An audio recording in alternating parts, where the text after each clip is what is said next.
My name is Keisha Courtney, and this presentation will be on advances in media and the changes it has on public opinion.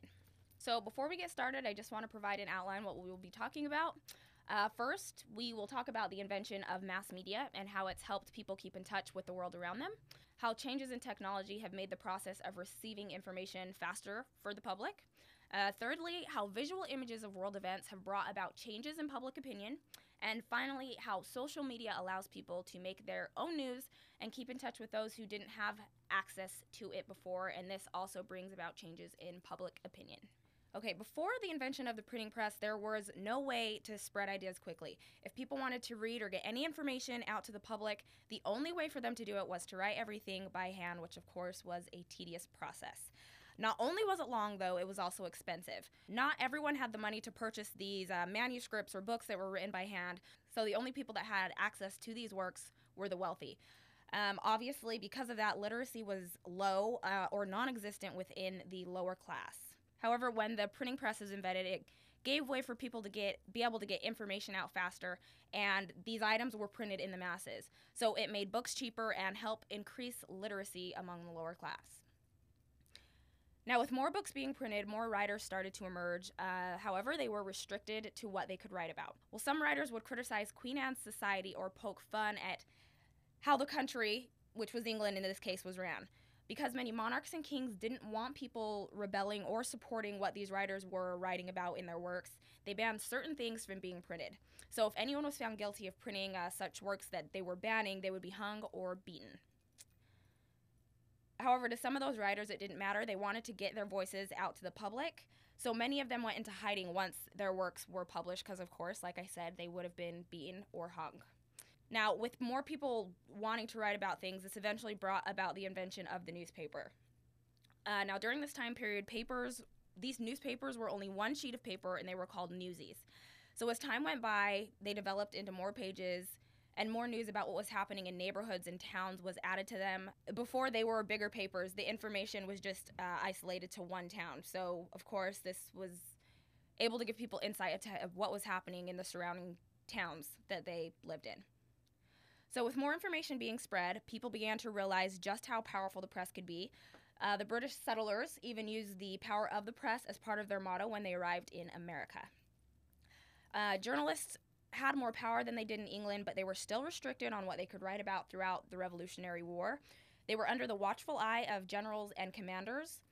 However, the word about the war was still making it out to the American people, so they could know what was going on with the war. It just probably wasn't written how those journalists wanted it to be written because, again, they were being watched by those generals and commanders.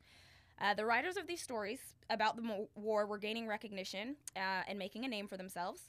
And once this occurred, more journalists began to separate themselves from elites and write about stories the public could relate to.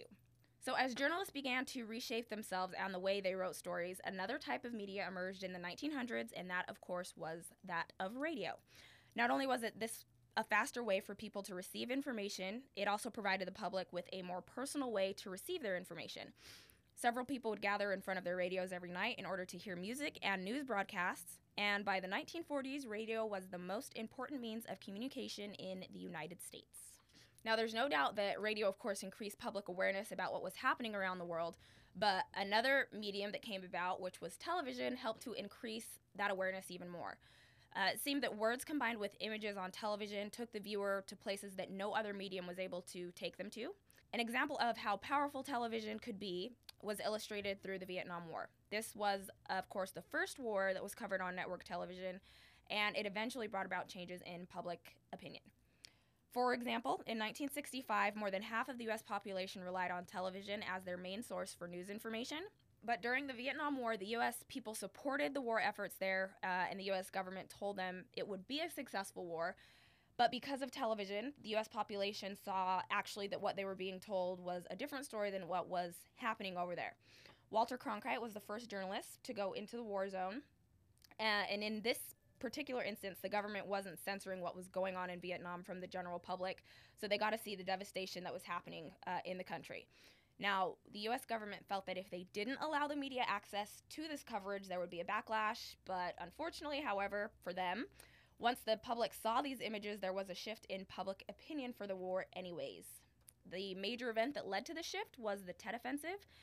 The purpose of this offensive was to strike military and civilian command and control centers throughout South Vietnam and to spark a general uprising among the population that would then topple the government.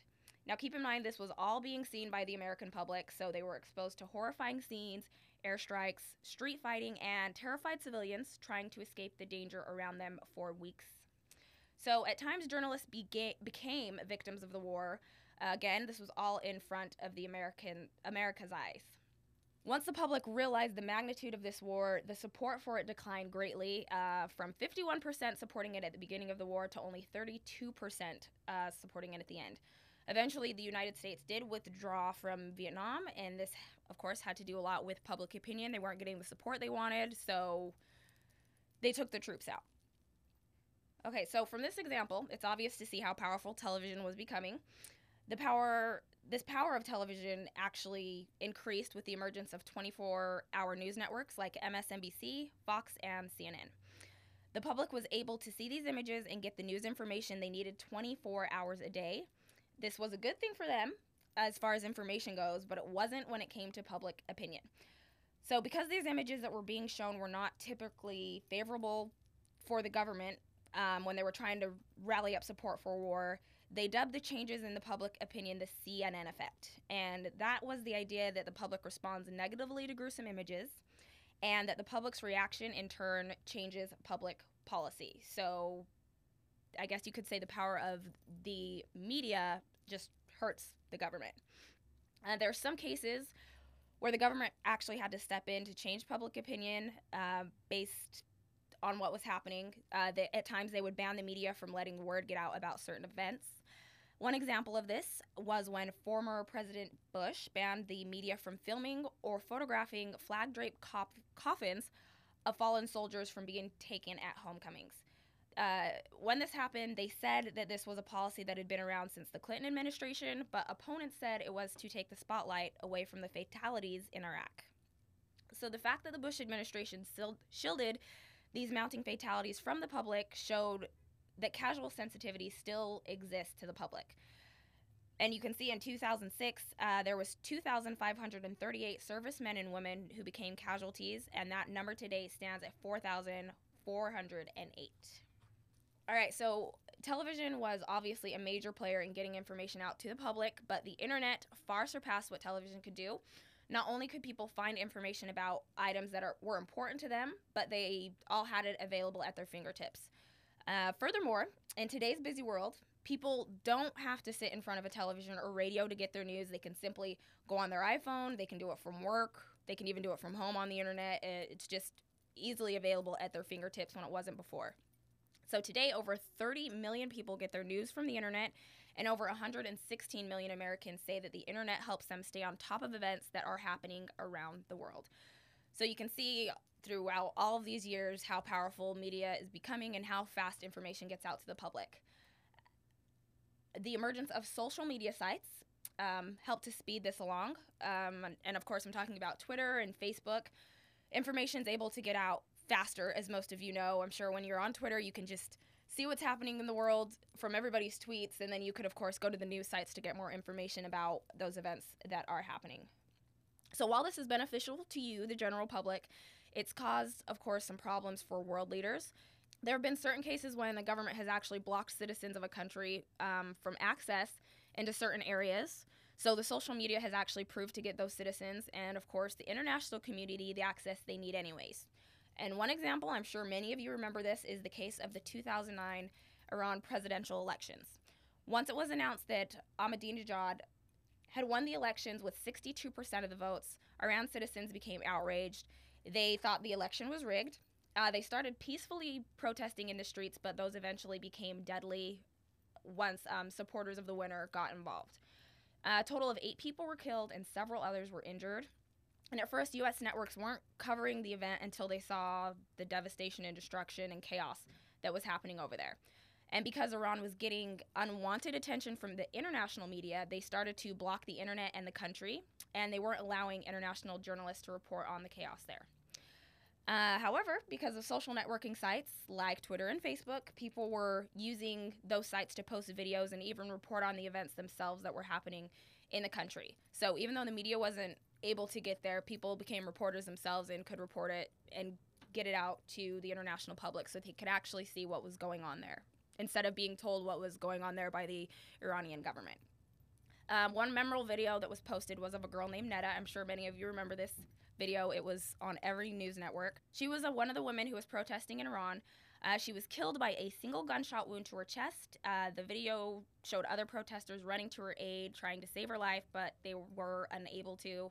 The powerful images of her last moments showed just how brutal the protests were in Iran, and once the international public saw these events unfolding, they were even more focused on Iran, once again showing just how powerful the media could be.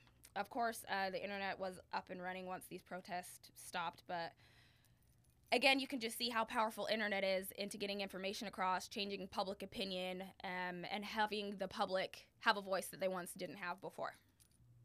So in conclusion, you can see how much the media has made it possible for everyone to know what is going on around them in the countries that they live in and also in the international community. It's also come with some consequences, unfortunately. As from the examples that I showed, the media can either help public support for war or they can make it decline. And again, information is now at the public's fingertips, and they now have more power than they did before. By themselves, they are able to change public opinion and help stay the world connected. So you can see people have more power to be the media themselves, in a sense, instead of depending on the media to give them that information. Again, I'm Keisha Courtney, and that concludes this presentation.